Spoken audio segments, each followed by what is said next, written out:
Durant la majeure partie de l'histoire de l'humanité, la force la plus puissante sur Terre n'était ni une armée ni un empire. C'était la faim. La peur d'un bol vide pouvait de renverser des rois et de briser des civilisations entières. Pendant des siècles, le royaume de Siam a prudemment conservé son riz, terrifié à l'idée que même un seul grain envoyé à l'étranger pourrait entraîner une famine dans son propre pays. Aujourd'hui, la Thaïlande expédie des millions de tonnes de riz pour nourrir le monde entier. Cela représente une industrie de plusieurs milliards de dollars qui la place régulièrement parmi les premiers exportateurs de la planète. Comment une nation, autrefois marquée par la peur de manquer, est-elle devenue un symbole mondial de l'abondance?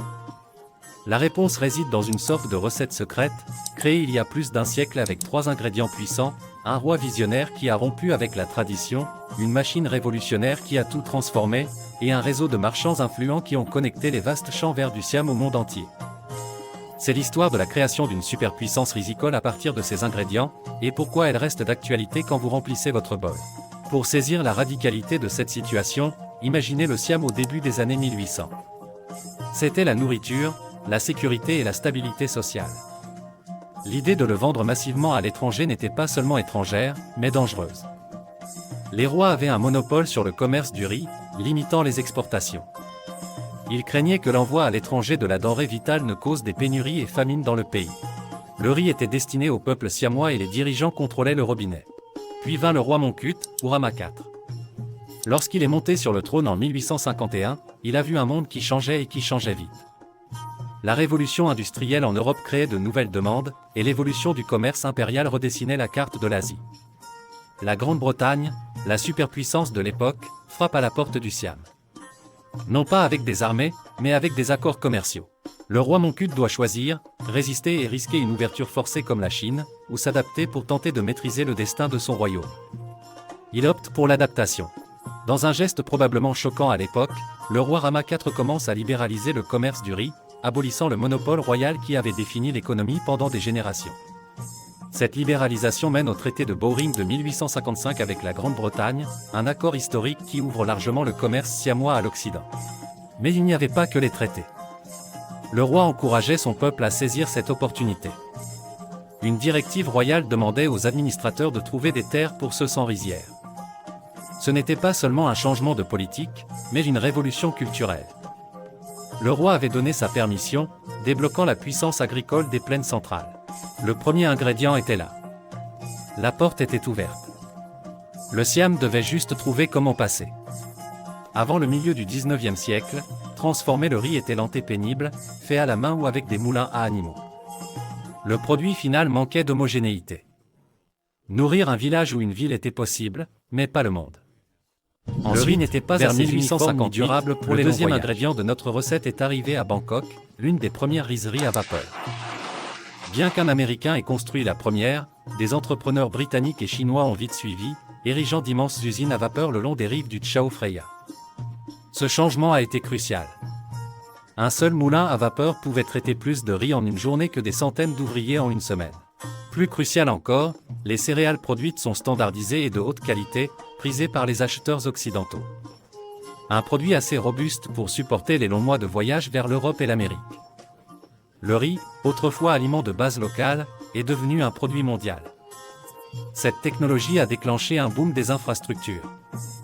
Pour nourrir l'appétit insatiable de ces moulins, un vaste réseau de canaux a été creusé, ces canaux avaient comme des artères dans les zones de culture. Ils permettaient l'irrigation, aidant les agriculteurs à produire plus de riz, et servaient de voie navigable pour que les péniches transportent des tonnes de paddy aux usines.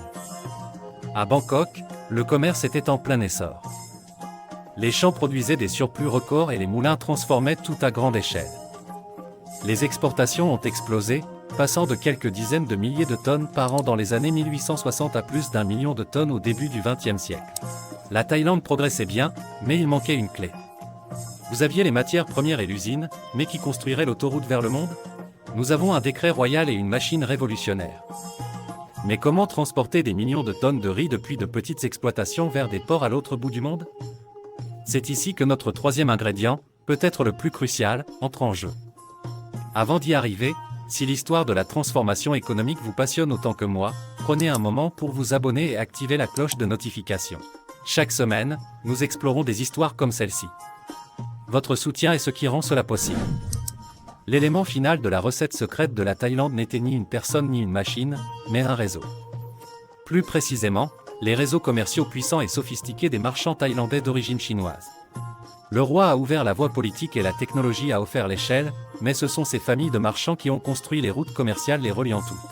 Les commerçants chinois faisaient partie de l'économie du Siam depuis longtemps. Le boom du riz a renforcé leur influence. À la fin du 19e siècle, ils dominaient l'industrie du riz, possédant la majorité des moulins à vapeur de Bangkok. Leur pouvoir dépassait l'usine, ils étaient financiers, intermédiaires et experts en logistique. Voici comment cette autoroute invisible. Une maison de commerce de Bangkok, ayant souvent des liens familiaux avec des centres commerciaux tels que Hong Kong et Singapour, avançait des crédits à des courtiers régionaux plus petits. Ces courtiers se rendaient ensuite dans les campagnes pour distribuer des semences, des outils et de l'argent à des milliers de petits agriculteurs avant même le début de la saison de plantation. Tout cela en échange d'un droit sur leur future récolte. Lorsque le riz était prêt, les courtiers le récupéraient et organisaient son transport le long des canaux jusqu'au moulin. Une fois le riz moulu et ensaché, les familles de marchands utilisaient leurs relations internationales pour le vendre sur le marché mondial. Ils affrétaient des navires et géraient toute la logistique complexe. Ils maîtrisaient la chaîne d'approvisionnement. À la fin du 19e siècle, les négociants chinois dominaient le transport maritime à Bangkok. Ils étaient le pilier de l'entreprise.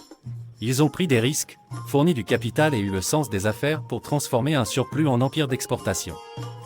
Des familles comme Wang, Lee et Bulacul ont bâti des fortunes débutant avec le riz, devenant des piliers de l'économie thaïlandaise moderne. Cette puissante classe de marchands était le troisième et dernier ingrédient, la force qui a pris la vision du roi et la puissance de l'usine et l'a projetée à travers le monde. Si l'on réunit ces trois ingrédients, on obtient la recette parfaite pour créer une superpuissance agricole mondiale. Tout d'abord, le décret royal. Il s'agit de la vision du roi Mongkut, un dirigeant qui a fait le choix stratégique d'ouvrir son pays au commerce mondial plutôt que d'être brisé par lui. Il a fourni la volonté politique pour tout ce qui a suivi. Deuxièmement, la fraiseuse. C'est le saut technologique, la machine à vapeur qui a transformé une culture traditionnelle en un produit de base industrialisé. Cohérente, durable et produite à grande échelle. Et troisièmement, les réseaux de marchands. C'est le génie commercial. Le réseau complexe de négociants chinois et thaïlandais qui ont fourni les capitaux, la logistique et les connexions mondiales nécessaires pour transporter tout ce riz d'une petite ferme à un port étranger. Aucun ingrédient n'aurait suffi. Sans le décret du roi, le riz serait resté enfermé dans les frontières du Siam. Sans le moulin à vapeur, le surplus aurait été trop faible et la qualité trop basse pour l'exportation. Et sans les marchands, le riz se serait entassé à Bangkok. C'est la fusion de ces trois éléments, volonté politique, innovation technologique et réseaux commerciaux, qui est à l'origine de la croissance explosive. Les résultats parlent d'eux-mêmes. Ce qui n'était au départ qu'un filet d'exportation est devenu un déluge, consolidant la place du Siam comme l'un des plus importants bols de riz du monde. Les fondations posées il y a plus de 150 ans sont si solides qu'elles façonnent encore l'économie thaïlandaise aujourd'hui. Le pays continue de naviguer dans les méandres du commerce mondial, le gouvernement et les exportateurs s'adaptant constamment pour conserver leur avantage. Mais le monde du riz ne s'arrête jamais. L'empire bâti sur cette vieille recette est aujourd'hui confronté à de nouveaux défis redoutables. La concurrence du Vietnam est intense, tandis que l'Inde, avec sa vaste production, domine souvent en termes de prix. Par exemple, les prévisions pour 2025 suggèrent que les exportations de riz thaïlandais pourraient tomber à 7,5 millions de tonnes, contre près de 10 millions en 2024, en partie à cause d'une concurrence renouvelée.